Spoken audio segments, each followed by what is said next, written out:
For the role of the other dictator, Napoleone, Chaplin cast comic actor Jack Oakey, who bore an unmistakable resemblance to Benito Mussolini. It's a very nice people. I say the people are very nice. Thank you.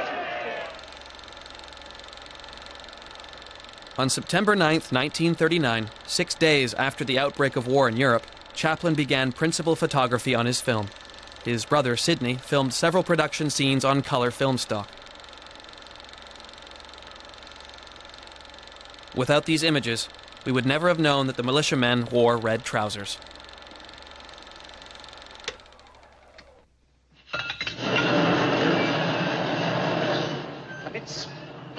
The scene at the station is made up of three things: costumes, a carpet, and I would say, just like in the theater, with flats that are lowered, with a train that isn't a train, but is something which moves forward and backward. Come on. Lay down here. Quick. Oh, it's going back again. What?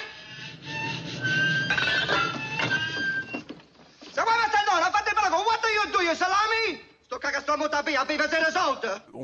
We know that Chaplin didn't have money problems when it came to making a film. He could spend money. He could recreate a train, as it was usually done in Hollywood. But I think this was also a way of showing how absurd this arrival is, the absurdity of these characters. Behind this extraordinary dictator, everything is cardboard, so it's like a bad play. My friend. This is indeed a pleasure. Thank you. Welcome to Tomania. This way. Pictures, Your Excellencies? Oh, sure. Salute. Another one, please. Ah, this is really a pleasure to be here, my friend Hinkle. Oh, you want another picture? Mr. Morris? There. It's a total mockery of these regimes using absurd humor. But we mustn't forget that this came at a time when the regimes in question were at the peak of their glory and following. They had the entire world behind them, and everyone regarded them with great admiration. Chaplin, political filmmaker or committed citizen. As early as 1918, only a few years after settling in America, Chaplin had joined his friends Douglas Fairbanks and Mary Pickford to launch a war bond campaign to stop the Germans and end the war in Europe.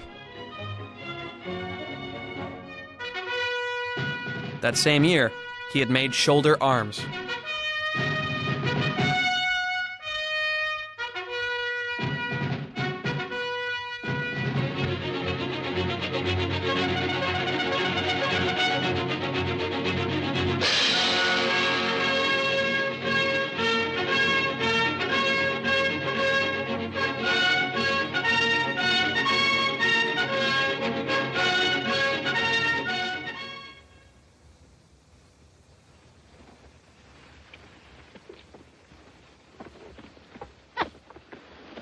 There you are.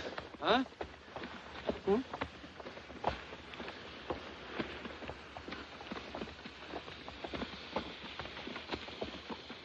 Oh, excuse me. The enemy! Come on, fellas, let's get him!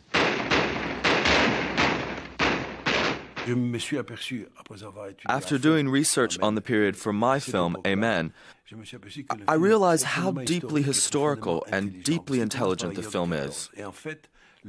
It opens with the Great War, and in fact, the Hitlerian tragedy began with the Great War, because Germany lost the war, and in 1918 immediately began to blame the Jews.